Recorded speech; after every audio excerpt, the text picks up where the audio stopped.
é importante também, né? Esses dias eu estava tendo uma aula com o reverendo Cássio de Campinas, e ele estava falando sobre espiritualidade. Ele falou: "Ó, vou começar pelo que não é, porque eu estou vendo que muita gente está falando em meu nome aí, umas coisas que eu nunca falei, não. Aí depois complica para o meu lado, né?" Eu achei interessante isso aí, mas para a gente também é importante nós começarmos dizendo o que não é, para que a gente possa também ter um olhar mais adequado depois para a gente falar o que seria, o que que a gente entende por uma revitalização. Porque às vezes, o que a gente fala? Revitalização. Aí você fala: já quer pintar a parede de preto lá, já quer colocar, não, tem que ter a roupa diferente. Não, revitalização não significa estrutura da igreja. Quando a gente fala sobre revitalização, ou como nós falamos algum tempo atrás aí, na série de mensagens, por uma igreja revitalizada, nós não estamos falando de estrutura, não estamos falando de mudar prédio, mudar formas, mudar essas coisas. Revitalização não é isso. Revitalização não tem a ver com o templo, não tem a ver com os formatos, tem a ver com vidas, tem a ver com o nosso espírito. Talvez a gente pudesse usar uma outra palavra, né? Pudesse usar avivamento ou reavivamento. Essa é a perspectiva, essa é a visão, é olhar para dentro de nós. Revitalização é vidas. E aí, falando de mim, o que eu acho mais interessante é que, na minha visão, revitalização é reacender a chama da missão, é reacendermos o nosso coração, ou colocarmos mais lenha no nosso coração sobre a missão da igreja. É isso que tem a ver, menos com estrutura, menos com prédio e mais com vida, mais com a missão da igreja. Então, é um pouco sobre isso que nós queremos falar hoje. E para a gente conversar um pouquinho nesse sentido, eu queria te convidar a abrir sua Bíblia comigo lá em Timóteo. 2 Timóteo, capítulo 4, do versículo 1 ao 5.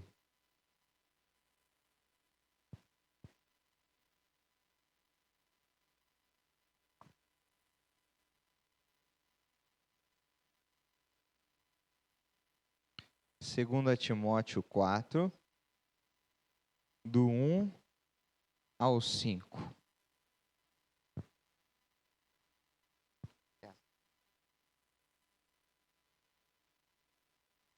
Amém, irmãos? E vamos esperar mais. 2 Timóteo 4, do 1 ao 5. Posso ler? Amém? E acho que vai ter gente que não vai pegar a leitura não, mas tudo bem. Na presença de Deus e de Cristo Jesus, que há de julgar os vivos e os mortos por sua manifestação e por seu reino, eu o exorto solenemente. Pregue a palavra, esteja preparado a tempo e fora de tempo, repreenda, corrija, exorte com toda paciência e doutrina, pois virá o tempo em que não suportarão a sã doutrina. Ao contrário, sentindo coceira nos ouvidos, juntarão mestres para si mesmos, segundo seus próprios desejos. Eles se recusarão a dar ouvidos à verdade, voltando-se para os mitos. Você, porém, seja moderado em tudo, suporte os sofrimentos, faça a obra de um evangelista, cumpra plenamente o seu ministério. Essa faz parte aí das cartas pastorais, né? A carta que Paulo envia aí para os seus tutores, para os seus companheiros, seus pupilos, poderíamos dizer assim. Essa segunda carta a Timóteo, onde Paulo vai falando aqui sobre como Timóteo poderia ou deveria exercer o seu ministério. E aqui nesse texto que nós lemos, eu queria pegar 4 ensinos para nós, para a gente começar a olhar um pouquinho sobre esse tema, sobre esse olhar no texto bíblico da revitalização. E eu queria tirar conosco, a princípio, 4 ensinos que Paulo fala aqui com Timóteo. E o primeiro é o ensino central dessa parte, o ensino básico, a ideia central do texto, que nós lemos do versículo 1 ao 5. E a ideia central está aí no versículo 2. Se alguém puder ler para nós novamente, por favor, para a gente ter ele em nossa mente.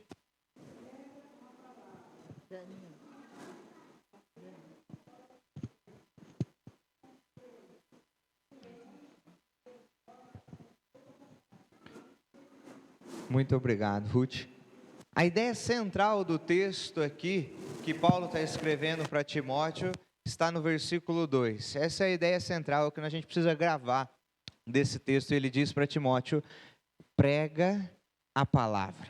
E é interessante, quando nós olhamos para essa palavra aí, prega, qual que é a ideia dela? No grego, essa palavra é o keruso, vem de querigma, que é de pregação, e ela é fruto de uma iniciativa, é fruto de uma intencionalidade.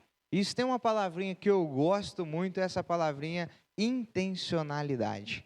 Por quê? O que Paulo está dizendo para Timóteo? Paulo está dizendo que ele precisa ter a intenção em todas as coisas de pregar a palavra. Essa é a ideia. Seja onde for, que eu tenha a intenção no meu coração, ou seja, que o meu coração esteja predisposto, tenha uma predisposição a pregar a palavra, a ser intencional nisso, a tomar a iniciativa sobre isso. Ainda estava vindo para cá, eu estava lembrando de um professor que eu tive na pós-graduação sobre plantação e revitalização de igreja, professor Ricardo. Aí até me fugiu o sobrenome dele, eu não sei se é Barbosa, mas acho que é Ricardo Barbosa, e ele é um cara meio excêntrico, assim, né? A gente brinca que ele parece muito o The Rock, lembra do The Rock?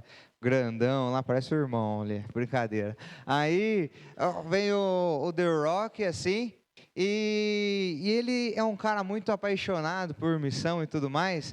E aí no começo da aula ele falou: gente, eu vou contar algumas coisas para vocês aqui, mas não se assustem não, né? Porque ele tem tão forte essa intencionalidade em pregar a palavra, a tempo e a fora de tempo, a qualquer momento, que algumas coisas extraordinárias acontecem com ele. E aí ele contou de uma vez que ele estava no mercado, foi fazer compra lá, ele olhou o crachá da moça no caixa, viu o nome dela e chamou ela pelo nome. Falou: posso orar por você? Na hora que ele falou isso, a moça começou a chorar, que era tudo que ela precisava. E ali ele teve a oportunidade de orar por ela, de falar do amor de Jesus para ela. Por que ele fez isso? Porque ele entendeu, prega a palavra. E esse prega a palavra tome a iniciativa, tenha a intencionalidade. Mas eu estou no mercado, mas é o seu campo missionário. Eu estou na farmácia, é um campo missionário. Aonde nós estivermos, ele é o nosso campo missionário. Por isso Paulo fala para Timóteo: pregue a palavra, tenha a intenção de que em todas as coisas, aonde você estiver, que da sua boca saia a palavra de Deus, que da sua vida a palavra de Deus seja vista. Então, o ensino central aqui para nós é prega a palavra. Mas Paulo continua dizendo: há tempo e fora de tempo.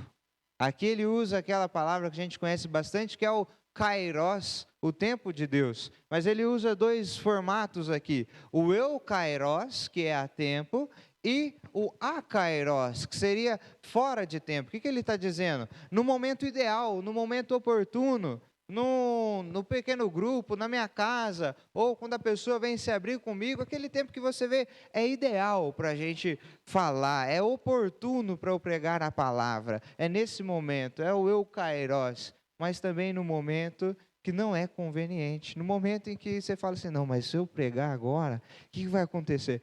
Não importa.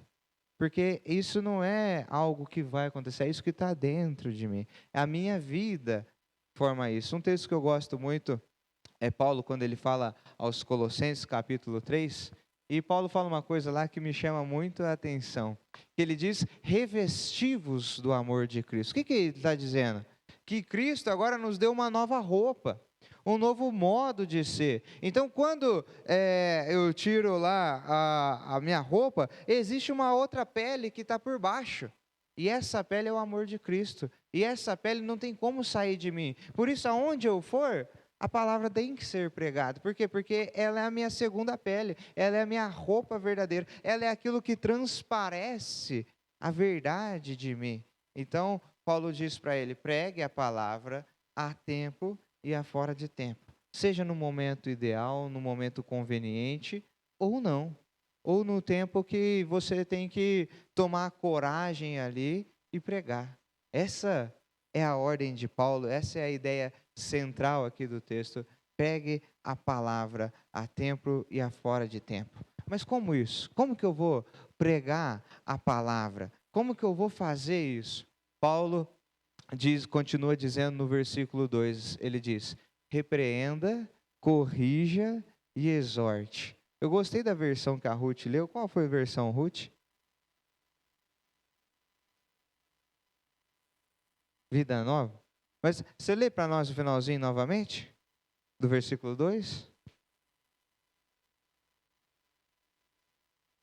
Aconselha, repreende, exorta com toda paciência e ensino. e exorta com toda paciência e ensino. Olha, aconselha, repreende e exorta com toda paciência e ensino.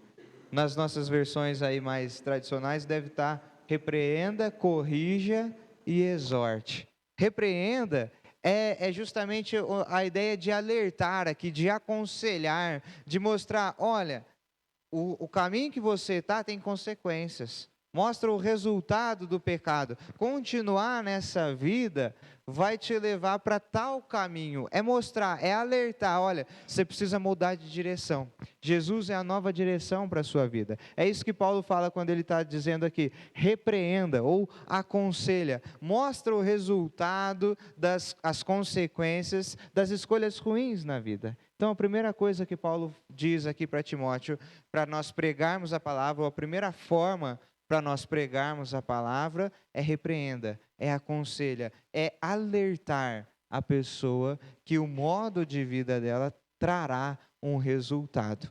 E aí depois ele diz: corrija, é confrontar, é isso aqui, ó, que você está fazendo que vai te levar a resultados ruins. É isso aqui que você está fazendo que vai te levar contra a parede. Então, o primeiro é alertar. O segundo é confrontar. Você precisa mudar isso. Se não aceitar Jesus, não tem outro caminho. É o caminho, a verdade, a vida. É isso. Então, eu confronto. E depois ele diz: exorte. E aí eu achei bem interessante que é trabalhar em ensino aí, né? É ensinar a pessoa um novo caminho, é trazer para perto a pessoa, confortar, caminhar com ela. Talvez uma boa palavra seria discipular ela, andar, mostrar o caminho para ela. Então Paulo fala: pregue a palavra a todo momento. Como pregue a palavra? Repreenda, corrija e exorte. Alerte, confronte e conforte. Alerte a pessoa que a vida dela tem consequências. Mostre para ela o que está trazendo consequências ruins, mas traga para perto. Ensine a caminhar. Isso que Paulo está dizendo para Timóteo, isso é pregar o evangelho a tempo e a fora de tempo. Então, esse é o ensino central aqui do texto.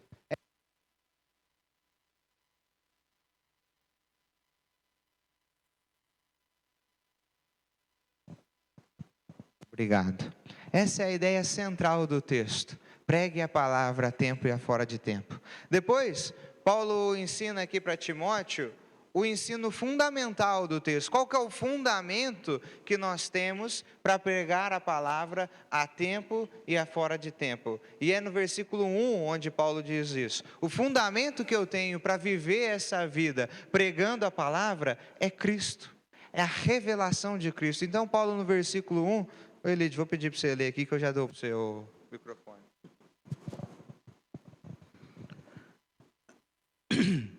Conjuro-te, pois diante de Deus e do Senhor Jesus Cristo, que há de julgar os vivos e os mortos, na sua vinda e no seu reino. Obrigado. Timóteo está falando o quê? Por que você vai pregar a palavra? Por que você vai viver pregando a palavra a tempo e a fora de tempo? Porque nós estamos diante de Deus. diante de Cristo, diante daquele que deu tudo por nós. E a única forma que eu tenho de responder a Ele é pregando a palavra a tempo e a fora de tempo. Jesus se manifestou na terra em seu nascimento e está aqui se manifestando à medida que transforma pessoas e vai edificando a sua igreja. E o nosso trabalho como igreja é pregar a palavra a tempo e a fora de tempo, porque essa é a missão que Jesus nos deu. Nós estamos diante de Deus e de Jesus Cristo. Então o fundamento nosso é porque essa é o que edifica a igreja, é isso que nós somos chamados para fazer, pregar a palavra a todo momento. Depois, Paulo diz para ele no versículo 3 e 4, alguns ensinos complementares. Eu vou pedir para um adolescente ler agora para mim. Já fica esperto aí, hein?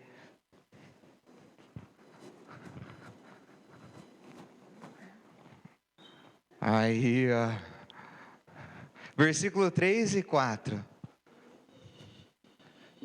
Pois virá o tempo em que não suportarão a sã doutrina. Ao contrário, sentindo coceira nos ouvidos, juntarão mestres para si mesmos, segundo seus próprios desejos. Eles se recusarão a dar ouvidos à verdade, voltando-se para os mitos. Muito obrigado. Eu acho legal, haverá o tempo que eles não suportarão a sã doutrina, dando coceira na orelha.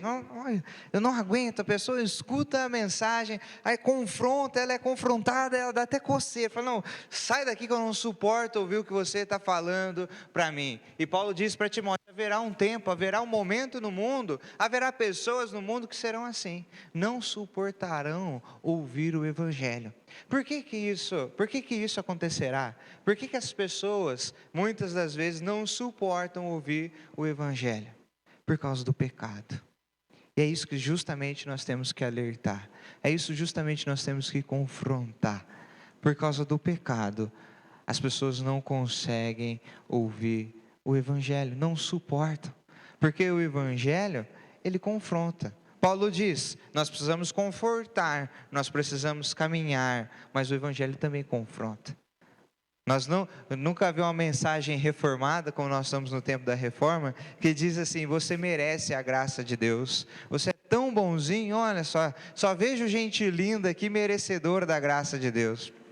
Essa não é a mensagem do Evangelho. A mensagem do Evangelho é graça, e graça é favor imerecido, ou seja, você não merece, mas mesmo assim Deus te ama e morreu pela sua vida. É graça, é isso que nós vamos pregar. E quando eu digo você não merece, o nosso mundo hoje coça a orelha, fala assim, como assim eu não mereço? Eu faço tudo certo, eu pago meus impostos em dia, eu faço tudo, como que eu não mereço o amor de Cristo? Não, porque a sua natureza é pecadora. Fala para mim que se pudesse escolher pagar ou não o imposto, você ia pagar.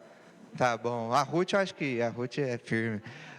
Mas eu não ia, eu ia falar, não dá, né? Então, a gente precisa entender que o que faz essa coceira no ouvido das pessoas?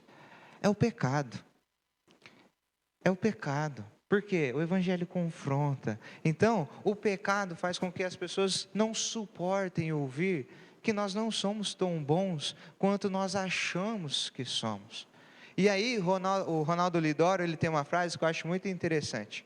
A resposta bíblica para a perdição humana é sempre o Evangelho.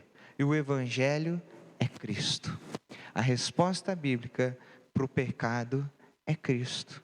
É pregar Jesus Cristo. Nós não merecemos mesmo, mas o amor de Deus é incomparável. O amor de Deus é maior do que o nosso pecado. Esses dias, até estava fazendo uma visita para uma família que está indo na igreja lá, e eles estão vindo da Assembleia e tudo mais, tem algumas coisas que para eles é mais difícil, né? E aí ele me perguntou justamente da salvação. Pastor, mas eu quero saber, salvação perde? Eu falei, primeiro não tem como eu perder alguma coisa que não fui eu que ganhei, né? Então, Jesus é quem pagou o preço da minha salvação, e Ele morreu de uma vez por todas. Então não tem como eu perder mais a minha salvação. Ela foi comprada com o sangue de Cristo, não tem como mais, nada. Se eu perco a minha salvação, quer dizer então que o meu pecado é maior do que o amor de Cristo, do que o sangue de Cristo? Então, nós precisamos confrontar o pecado das pessoas, mas só tem uma forma de eu confrontar isso, é Jesus Cristo, é o Evangelho. Porque se eu confronto, mas não mostro a Jesus, a pessoa não vai mudar. A única forma de mudança, de alteração de vida é a partir do Evangelho. A resposta bíblica para a perdição humana é sempre o Evangelho. O Evangelho é Cristo Jesus. Depois Paulo fala para ele no último ensino, o ensino pessoal. Então nós vemos o ensino central, prega a palavra. Por quê? Por causa do ensino fundamental, porque nós estamos diante de Jesus Cristo. E ele diz o ensino complementar. As pessoas não vão querer ouvir a palavra. Vai dar coceira no ouvido delas, mas continue pregando a Cristo Jesus. E aí Paulo diz para Timóteo, seja diferente. Versículo 5, você porém, viva de determinada maneira. O que Paulo está dizendo para ele? Você, porém, seja diferente do mundo ao seu redor. Paulo diz algumas coisas aí, 4 coisas. Paulo diz para Timóteo: seja moderado, não seja radical, não seja aquele que cria problemas, não seja aquele crítico demais que nada está bom para você. Seja moderado. Aí Paulo diz: suporte os sofrimentos, não ceda, continue na batalha, continue na luta, não ceda diante das dificuldades, suporte os sofrimentos. Depois ele diz aqui, faça a obra, né? Ele dá, algumas versões vai trazer a ideia de evangelista aqui, mas a ideia provavelmente muito obrigado, a Alze lutou lá, batalhou para conseguir colocar ali para a gente. Eu tenho certeza que não foi fácil para ela passar tudo ali para o curso. 4º ponto ali, exerça o seu dom.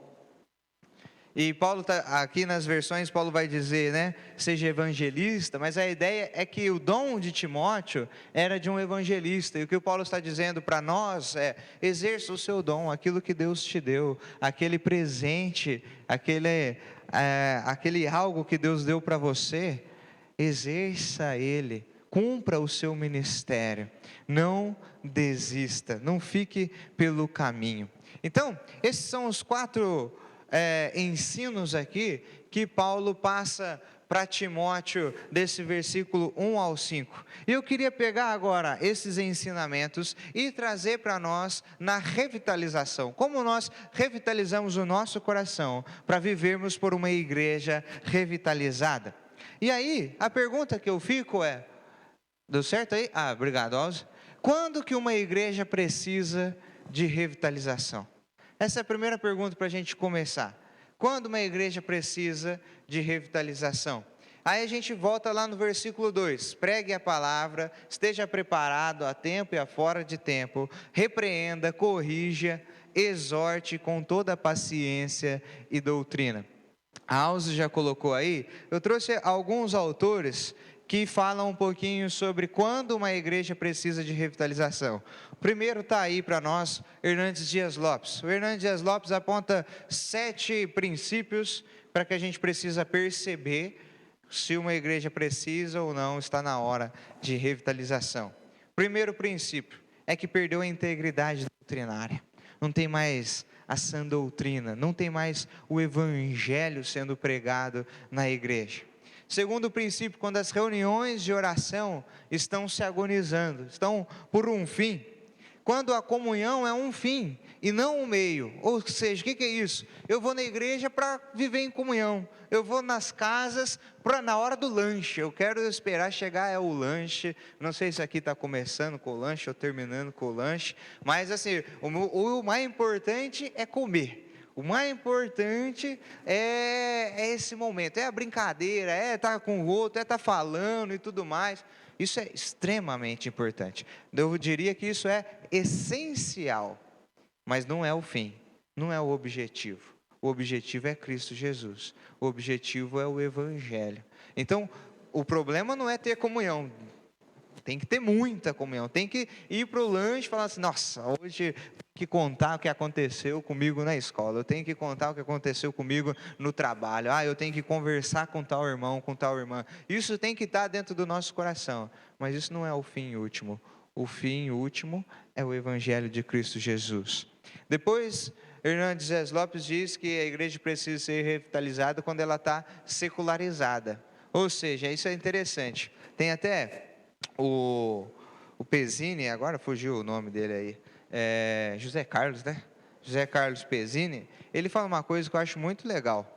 Porque às vezes passa no nosso imaginário que igreja que precisa de revitalização? A igreja que está pequenininha, a igreja que está lá sofrendo financeiramente, que está sofrendo para ter membros. E ele diz assim, não, eu já conheci muitas igrejas grandes que precisavam ser revitalizadas. Igrejas que tinham muito dinheiro, igrejas que tinham muita gente trabalhando, mas que precisavam ser revitalizadas. Por quê?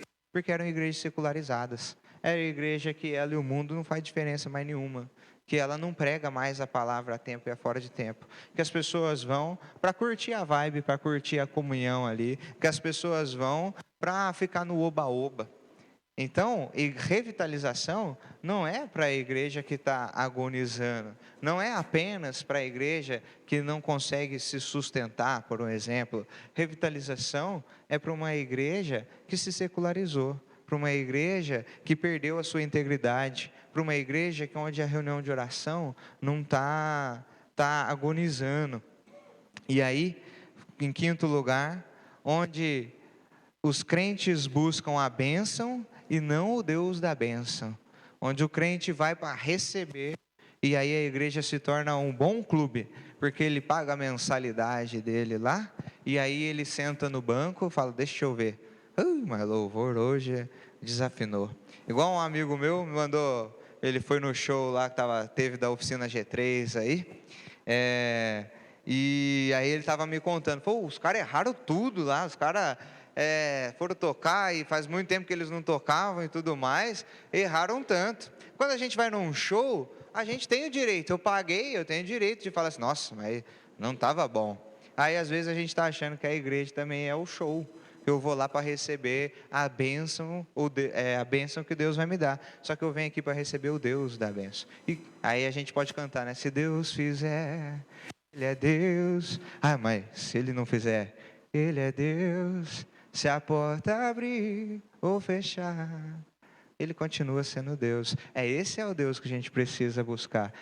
Não a bênção, mas o Deus da bênção. E se ele achar que, se for da vontade dele, se for para ser, ele vai abrir, se não for, ele vai fechar. Aí o Hernandes Dias Lopes diz, sexto ponto aqui, quando uma igreja precisa de revitalização, quando ela deixa de plantar novas igrejas, e o sétimo, quando formas rígidas tomam o lugar da essência do evangelho. Ah, não pode mexer, porque foi meu pai que doou isso aqui. Eu coloquei algo que não é o evangelho como principal do evangelho. Na Bíblia você pode até mexer, mas nisso daqui não mexe, porque foi minha família que fez assim. A gente precisa pensar sobre isso. Se as formas rígidas tomam o lugar da essência do evangelho, a gente precisa revitalizar o nosso coração. Aí tem esse rapaz aí, nome difícil, tem alguém bom do inglês aí? Aí pode ler, eu vou falar que é o Harry aí. Ele usa mais 6 indícios para a gente pensar quando uma igreja precisa de revitalização. Primeiro, quando ela está focalizada em programas, em eventos, quando ela vive de eventos.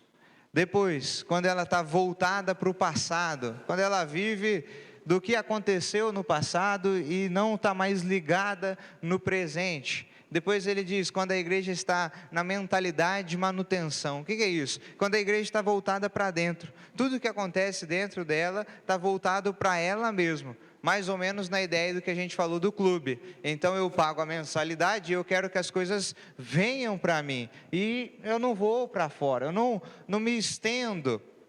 Essa é a mentalidade de manutenção, quando as coisas têm que cumprirem os objetivos para que os membros se sintam satisfeitos. Lucas, mas a gente precisa se sentir satisfeito também, claro, mas a gente não pode perder qual é a nossa essência.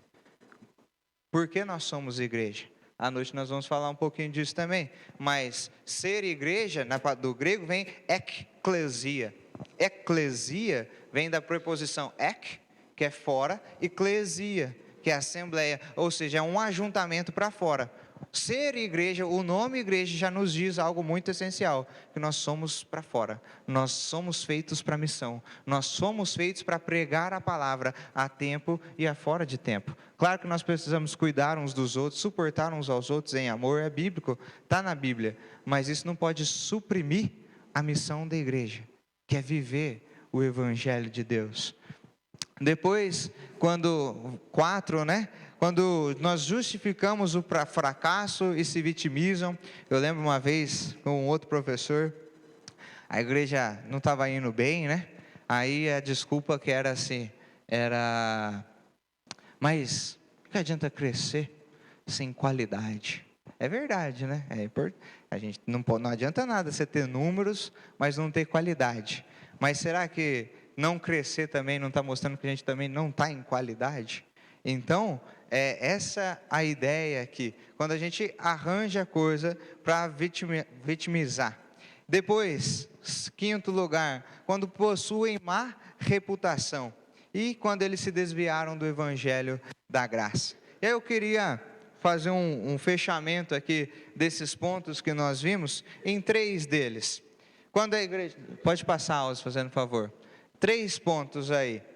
Quando a igreja perdeu a razão pela qual ela existe. Quando ela perdeu o senso de missão. Quando uma igreja precisa de revitalização. Quando ela perdeu o senso de missão. Quando ela esqueceu que o nosso chamado é ser para fora. Quando ela esqueceu que nós somos um povo que deve pregar a palavra a tempo e a fora de tempo. E aqui, quando eu digo igreja, eu quero que você pense em você. No seu coração. Será que em algum momento eu perdi esse senso de missão? Eu perdi que o meu objetivo final na igreja não é receber, mas é dar? O meu objetivo final é fazer o que Cristo fez por mim, como Paulo diz em 2 Coríntios 4, de tal modo que a morte age em nós, para que a vida haja em vocês. Ou seja, entender que a morte pode vir a mim, ou eu posso me doar, o meu ego não é mais o centro da minha vida, e para que de tal modo que o Evangelho se espalhe através de mim. Então, se nós perdemos o senso, a razão pela qual nós existimos, nós precisamos pensar. Segundo lugar, quando nós estamos voltados para nós mesmos. Essa é o maior diagnóstico de que se perdemos o senso de missão, é que nós estamos voltados para nós mesmos. As nossas atividades, os nossos programas, os nossos ministérios só correspondem a nós mesmos e não para fora da igreja, não para a missão, não para a evangelização. E em terceiro lugar, quando perdemos a energia, a paixão, o desejo e o testemunho, a vida cristã. E aí Leslie Newbin diz assim: uma igreja que não é igreja para os de fora, não é igreja. Não sei se você já ouviu a história do Leslie Newbin, é bem interessante. Ele foi missionário na Índia, se eu não estiver enganado, durante 50 anos, e ele ficou lá com o pessoal da Índia, e ele não é americano, inglês, né? E aí ele está na Índia, depois de 50 anos ele volta para a Inglaterra. E aí quando ele olha para a Inglaterra e vê a igreja da Inglaterra, ele diz assim: hoje na Europa a igreja é o campo a ser atingido. Porque ele percebeu que a igreja se secularizou. A igreja perdeu a essência da missão dela. E ele diz: agora quem precisa ser evangelizado é a igreja. Então Leslie Newbin, que ele diz, uma igreja que não é igreja para os de fora, não é igreja. E aí, para a gente entender um pouquinho, eu queria fazer essa pergunta para nós: em que mundo nós vivemos? É importante a gente entender quando a igreja precisa de revitalização, mas a gente precisa entender também o mundo em que nós vivemos. E aí Paulo, para a gente, não vou reler não, mas só para a gente ter em mente aqui, isso é aquele versículo 3 e 4 que nós acabamos de ler, que alguns não suportarão o evangelho, alguns coçarão os ouvidos ao ver o evangelho. E a gente precisa entender, Paulo está fazendo uma descrição aqui para Timóteo, do mundo em que Timóteo está vivendo. E a gente precisa entender também, que mundo nós estamos vivendo. Nós estamos hoje numa era pós-moderna, ou fugiu aqui, é o pós-moderno, pós-cristã, algumas pessoas usam também, chamado da era pós-cristã. E tem algumas coisas aqui que é muito interessante quando nós olhamos para o nosso mundo hoje. Não vamos ler tudo, não, mas o primeiro ponto aí do nosso mundo hoje, só o que está riscado aí. Hoje o nosso mundo é um universo caracterizado por lei das físicas mutáveis. As coisas mudam constantemente. Eu falei, estava ali, meu computador, coitado, hoje foi meio que culpa dele que nada deu certo. Eu formatei ele não faz uma semana, só que já faz 10 anos que eu tenho ele. Não adianta formatar mais, não tem o que fazer. As coisas hoje são descartáveis, as coisas mudam há muito tempo. Então, o processador dele aqui já foi embora há muito tempo, formatar não resolve mais. E a gente faz o quê? As coisas vão se indo embora. Tanto que tinha uma amiga minha, que ela morava no Japão, e quando ela voltou para o Brasil, nossa, ela voltou cheia de elétrodos domésticos, cheia de coisa chique, assim. Sabe da onde? Do lixão que tinha lá. Ela pegava as coisas que dava 2 meses de uso, saía um novo, aí o povo descartava, ela ia lá, pegava e usava. Aí ela trouxe um violão, a coisa mais chique do mundo, o violão, das coisas que estavam lá no lixão e tudo mais, porque as coisas são mutáveis, são muito rápido. Depois, pensamento não linear, assimétrico, com muito foco. Depois a gente conversa com aquela molecada que está ali, ó. Eles têm foco de todas as coisas, estão sabendo tudo que está acontecendo no mundo. Porque um clique, você vê a guerra em Israel. Aí no outro clique, você vê o TikTok. No outro clique, você vê outra coisa. Tem muita. Antes, até na minha época, estou falando assim já. Na minha época, para você ligar a internet, como é que era? Tinha que ser depois das 10 da noite, para não ter problema. Aí você ligava a internet lá, ficava aquele barulhinho de telefone, de escada lá. Aí você podia usar. De tarde, meu filho, não tinha jeito. E outro, você ia baixar uma foto, que jeito que você baixava foto? De jeito nenhum. O computador não aguentava. Hoje, se eu quiser, eu mando uma foto para vocês aqui agora. Em menos de 30, se demorar 10 segundos para te enviar uma foto, está com algum problema, tem alguma coisa. É muita informação, muita coisa acontecendo. E aí a gente tem muitos focos. Depois, muito interessante, quarto ponto ali, riscado, relacionamentos são os que concedem autoridade. Hoje a gente diz, né, a instituição quase que está morta, né?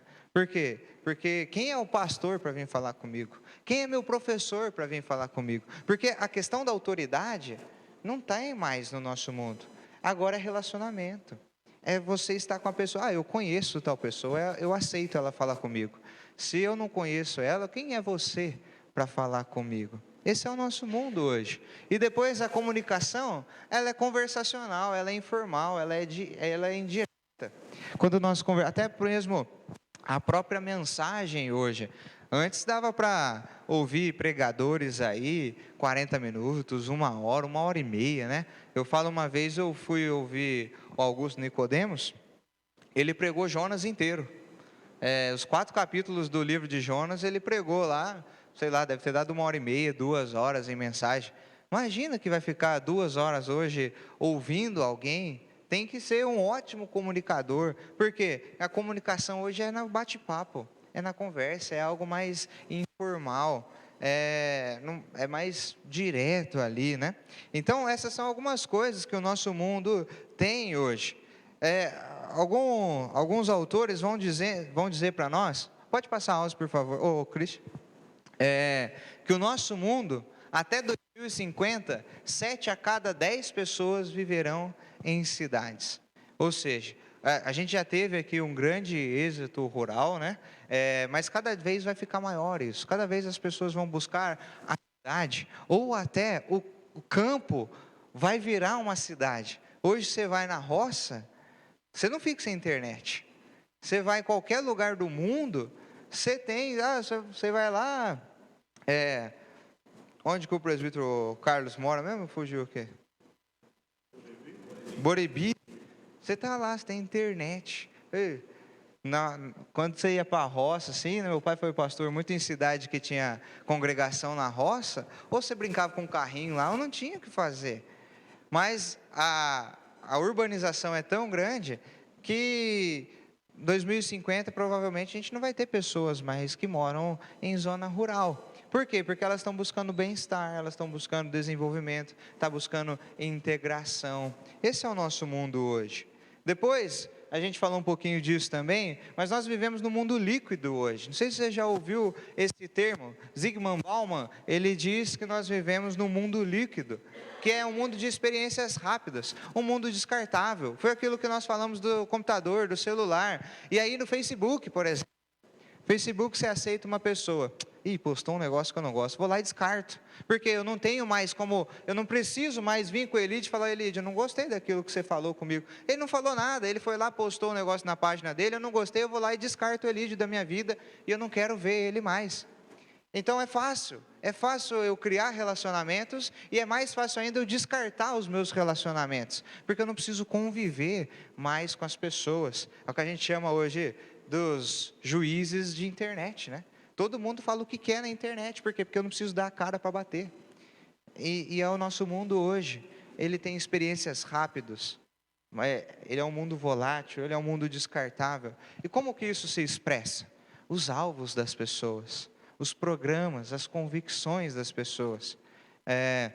A gente conversa muito lá na célula, né? E às vezes a gente fala sobre propósito e tudo mais. A maior parte das pessoas da minha idade, elas dizem assim, eu não consigo pensar muito a longo prazo.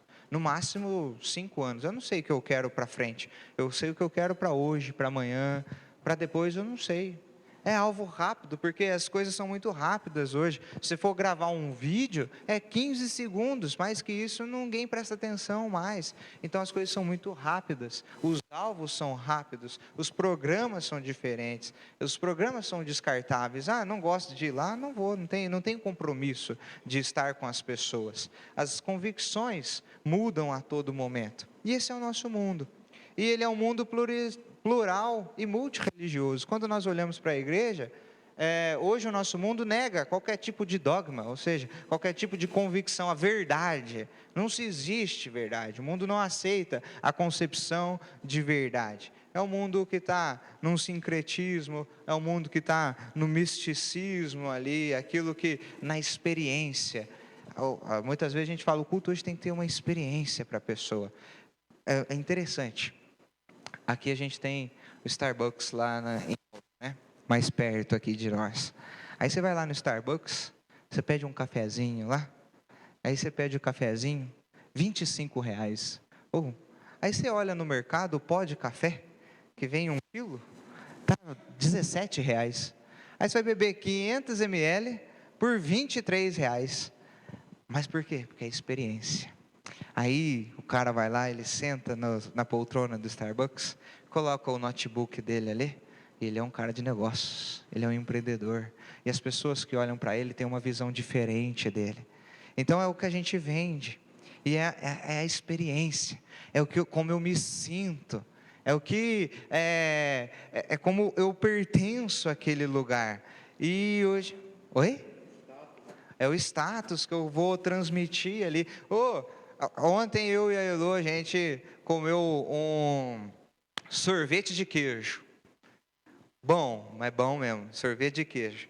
Eu comprei só para agradar ela, porque eu falei, deve ser muito ruim isso aqui. Aí eu comprei. Só que depois, na hora que eu provei, estava bom. Aí eu falei, agora eu quero mais, né? Vou ir pegando dela. Só que era queijo com doce de leite. Aí ela não me dava a parte do doce de leite, ela só comia para ela. Mas tudo bem, era gostoso. E aí, assim, comemos. E aí, na hora que comprou, nossa, é gostoso mesmo. Então, vamos comer. Aí, acabou o sorvete. Qual foi a tristeza da Elô? Não tirei foto para postar. Aí, ela foi procurar foto na internet para poder postar o que ela tinha comido. Então, hoje, é isso. A gente está na experiência. Mais importante, muitas vezes, do que comer, é estar bonito para eu poder postar. Então a gente está vivendo em experiências. Esse é o nosso mundo hoje. Para a gente caminhar mais para o final, a gente precisa pensar então uma igreja para esse mundo. E é isso que Paulo fala para Timóteo no versículo 5 que nós lemos. Eu gosto de pensar que o mundo é como uma onda grande que vem. Se você nunca foi na praia, convide aí o Elide, vamos para o rio lá qualquer dia. Mas o mundo é como uma grande onda que vem até nós. E nós podemos enfrentar o mundo de 3 formas. A primeira é a negação. Dizer, não, essas coisas aí, Lucas, não existe. Isso aí não. Negar que o mundo mudou. Ou então a gente pode lutar contra ele. E aí eu vou lutar contra o mundo, dizer assim, não, a gente tem que ir e acabar com o mundo, só que a onda vai vir. E se a gente quiser lutar contra a onda, o que vai acontecer? Vai ser engolido, a gente vai voltar. E nós temos uma terceira opção, que é navegar por elas. Eu não sou surfista, da última vez que eu tentei ser, eu voltei com a barriga tudo arranhada, peguei uma prancha lá na casa que tinha lá, falei, prancha é prancha, né? Na hora que eu coloquei ela no mar assim, que eu tava parecendo uma lixa aquele negócio. Aí eu entendi, por isso que eles passam um negocinho lá, né? Aí eu voltei e parecia que eu tinha tido uma briga com um gato, assim, tava tudo arranhado. Mas o mundo é uma grande onda que vem. E eu creio que se a gente não quer ser engolido por ela, nós precisamos navegar por ela. Nós precisamos surfar por ela. O que eu quero dizer com isso? Tá até aqui, ó. Igreja é ser chamado para fora, foi aquilo que nós falamos. Então nós precisamos pensar qual é a nossa identidade. A nossa identidade como igreja é ser uma comunidade sem fronteiras. O que quer dizer isso? É ser uma igreja missionária, é estar lá fora, é pregar a palavra. E a gente precisa pensar qual é a nossa natureza também. Nós somos pessoas... pode passar aí, Cris, por favor, mais um. Aí, muito obrigado. A nossa natureza. Nós somos pessoas nascidas de novo em Cristo Jesus. Por quê? Para quê? Para nos reunirmos, comunhão, para adorarmos a Deus, para oração mútua e edificação mútua uns dos outros a partir da Escritura. Essa é a nossa natureza. Um corpo que se reúne para comunhão, adoração, oração e edificação mútua. Pode passar, por favor. O que nós precisamos para o mundo que nós estamos vivendo? Como nós podemos surfar no mundo que nós estamos vivendo? Nós precisamos ser uma igreja missionária. Por isso eu disse no começo que para mim, revitalização não é mudar forma. Revitalização não é pintar parede.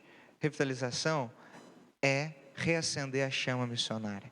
E para o mundo que nós estamos vivendo, a igreja que nós precisamos é uma igreja missionária. O reverendo Arival Dias Casimiro, ele diz assim: a visão espiritual de sua identidade, de sua missão, é tudo que uma igreja local precisa. Muito obrigado, Cristian. Precisa para impactar o mundo. Quando uma igreja local não sabe quem ela é e para que ela existe, fica estagnada, adoece e morre. E aí eu quero destacar aqui 2 palavrinhas que ele usa: a visão espiritual de sua identidade e da sua missão é tudo que uma igreja local precisa para impactar o mundo. O que é visão? É enxergar a necessidade de onde nós estamos, é enxergar a necessidade do mundo ao nosso redor, é enxergar também aquilo que Deus tem nos dado, os dons e os talentos que Deus colocou em nosso meio, os recursos que Deus está nos dando, e enxergar o tempo, a tempo e a fora de tempo, o momento para nós pregarmos a palavra. Então é interessante, eu queria dar um exemplo sobre isso. Lá em Macatuba, a nossa visão é ser uma família da fé, acolhedora no amor de Cristo. Essa é a nossa visão, é o que nós queremos ser como igreja, ser uma família da fé, acolhedora no amor de Cristo. E aí a gente estava com a célula, né? E tinha 2 adolescentes indo na célula, e elas estão no ensino médio, e elas começaram a trabalhar lá nos mirins. Elas começaram a entrar para os mirins, e a nossa célula na quarta-feira à noite, e elas não poderiam ir mais na célula, porque elas iriam trabalhar à tarde e estudar à noite. Bom, elas comentaram isso conosco na célula, e eu fiquei preocupado, o que eu vou fazer, o que a gente vai fazer para não perder, né? Até que um dia uma pessoa bate lá na igreja e fala: Lucas, eu estou muito preocupada. Eu falei: por quê? Falou, olha, como é que a gente vai perder essas meninas? Não podemos perder elas. Falei, mas o que você me sugere? Falou, vamos fazer uma cela no sábado, ou no domingo, não sei, a gente faz qualquer momento. Mas não vamos perder essas meninas. Aí nós sentamos na cela todos juntos, falamos, ó, qual que é a melhor opção? O que a gente vai fazer? Aí a gente conversou e falou, ó, a melhor opção é a gente fazer uma semana na quarta-feira, para aqueles que podem, uma semana no sábado, para a gente estar junto com as meninas também. Porque os outros trabalham, toda semana no sábado ficaria muito difícil. Beleza, vamos fazer. Olha só, ser uma família da fé. Quando a pessoa veio, bateu, falou comigo, Lucas, eu estou muito preocupada com as meninas, eu entendi uma coisa, ela entendeu qual é a visão. A visão é ser uma família da fé. Eu me preocupo com quem é parte da minha família. Se não é da minha família, fala, elas não vão poder estar na célula, tudo bem, eu vou estar, eu vou ouvir a palavra de Deus e beleza. Então entendeu, a visão de igreja é ser uma família da fé. Aí, no primeiro sábado que a gente teve, as meninas, todo mundo estava lá, aquelas duas chegaram também, começou tudo legal, muito bom. Aí, na hora que começamos a edificação, uma delas começou semblante rígido, triste, e eu percebi, mas falei, vou esperar o melhor momento, depois da célula a gente conversa. Aí no meio da célula, uma pessoa virou para ela e falou baixinho assim, tá tudo bem? A menina desabou, começou a chorar, e contou o que estava passando na casa dela, ou seja, a nossa visão, ser uma família da fé, acolhedora no amor de Cristo. A gente entendeu que precisava ser família com aquela pessoa, e propomos um jeito para estarmos todos juntos, para não perder ela. E no primeiro dia, aquela pessoa foi acolhida, porque ela precisava ser ouvida. O que eu quero mostrar com isso? Nós precisamos enxergar a necessidade, enxergar os recursos que Deus nos deu. O que o Arival quer dizer com isso? Uma visão de quem nós queremos ser. A visão é isso. O que eu quero ser? O que nós somos como igreja? E aí depois o Arival diz que nós precisamos ter essa missão. E ele diz assim, a principal doença que mata uma igreja local é o desvio do foco missionário. O que é a missão? É como eu vou chegar naquela visão. É como nós vamos fazer isso. Não, já está meio tarde, muito tarde? O último texto dá para a gente ler? Estão muito cansados ou não? Tem ninguém dormindo ainda? Tá bom. Vamos abrir lá em João capítulo 20, do 19 ao 27. É a última.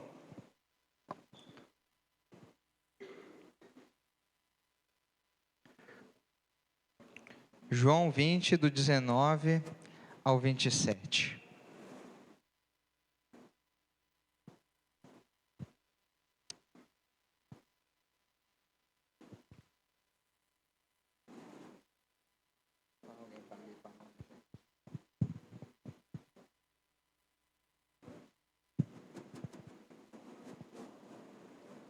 A Marjorie vai ler para a gente?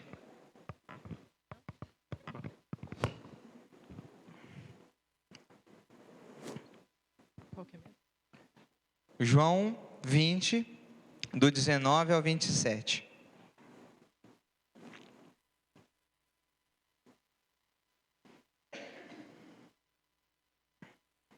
Ao cair da tarde daquele primeiro dia da semana, estando os discípulos reunidos a portas trancadas por medo dos judeus, Jesus entrou, pôs-se no meio deles e disse, paz seja com vocês. Tendo dito isso, mostrou-lhes as mãos e ao lado. Os discípulos alegraram-se quando viram o Senhor. Novamente Jesus disse, paz seja com vocês, assim como o Pai me enviou, eu os envio. E com isso soprou sobre eles e disse, recebam o Espírito Santo. Se perdoarem os pecados de alguém, estarão perdoados.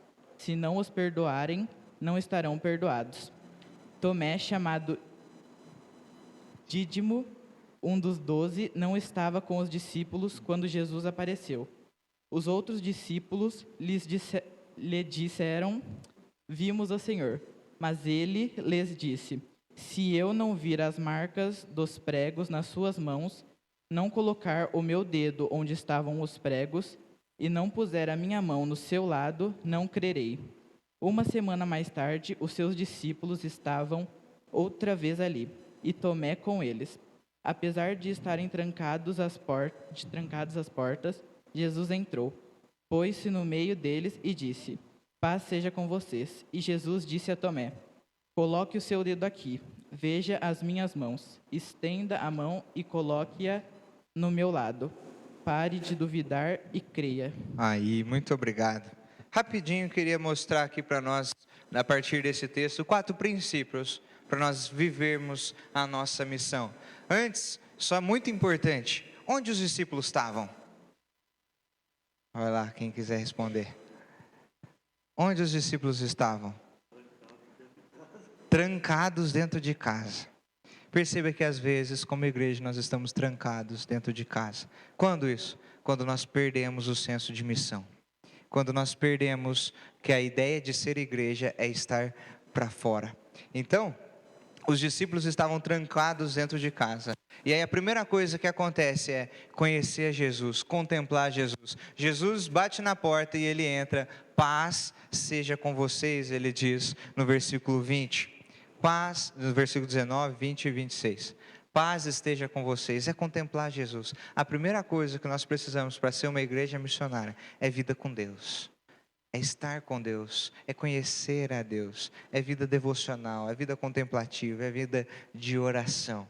Depois, nós precisamos priorizar a missão. Jesus diz para eles: do mesmo modo como o Pai me enviou, eu envio vocês. Não é para ficar trancado mais dentro de casa, é para sair. Ser igreja é para ser para os de fora. Jesus envia. Envia como? No poder do Espírito Santo. É só assim que a gente pode ser enviado, na ação do Espírito Santo sobre as nossas vidas. E depois ele restaura a vocação daqueles irmãos, e ele diz para Tomé e diz para eles: eu estou com vocês, vai. Esse é o nosso chamado. Ser igreja é ser para os de fora. Por isso eu queria deixar 3 aplicações para nós. No mundo que nós estamos vivendo, como igreja, nós precisamos ter fidelidade no conteúdo. Mesmo com que novas roupagens sejam utilizadas, precisamos ter fidelidade na sã doutrina. Nós precisamos nos empenhar na evangelização. Evangelização hoje no nosso mundo, ela é relacional, ela é o convívio com as pessoas, é algo pessoal, é aquela pessoa que está do teu lado, é estar discipulando. Até passei aqui agora, não falei, mas como missão, em Macatuba a gente deixou o seguinte: ser discípulos, fazer discípulos, transformar vidas.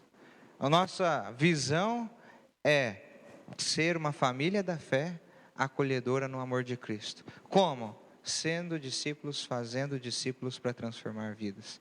Ser discípulos, fazer discípulos e transformar vidas. Evangelização é no convívio, é estar com a pessoa, é viver a vida da outra pessoa.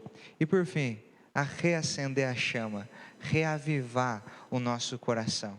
O Tim Keller tem uma frase que eu particularmente gosto muito, e eu deixo ela gravada na minha mesa. Toda vez que eu vou começar a preparar uma mensagem, eu gosto de olhar para essa frase: pregue não apenas para tornar a verdade clara, mas também real. O que ele quer dizer com isso? Pregue não só para cá, mas aqui. E é interessante, o nosso mundo hoje é um mundo de história. É um mundo, não é mais um mundo cartesiano, organizado. É um mundo meio caótico, e está tudo bem. É um mundo de história, um mundo que as pessoas entendem mais ouvindo histórias. Por isso, a nossa vida precisa ser uma história que conta quem é Jesus e o que Ele faz por nós.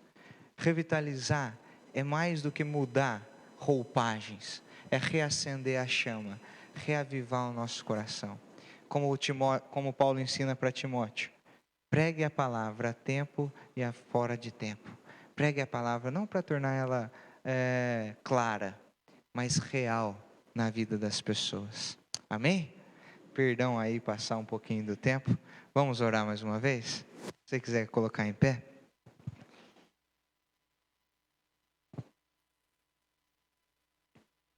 Senhor Deus, Santo e amado Pai, que nós possamos viver constantemente, Deus, por uma igreja revitalizada, por uma igreja com a chama cheia, ó Pai, com o fogo ardente no coração, pela Tua missão para nós, ó Pai, que ia começar na minha vida e a cada um de nós, Senhor. Eu peço ao Senhor que nos dê uma visão clara da nossa identidade e que nós possamos cumprir aquilo que o Senhor tem para nós, para vivermos, ó Deus, como o Teu povo, como o povo do Teu reino, aonde nós estivermos, ó Pai. Reacenda, Senhor, a nossa chama, aumente, ó Pai, a nossa chama, e que nós possamos viver a Tua missão para nós. Assim que nós oramos em nome de Jesus. Amém. Amém.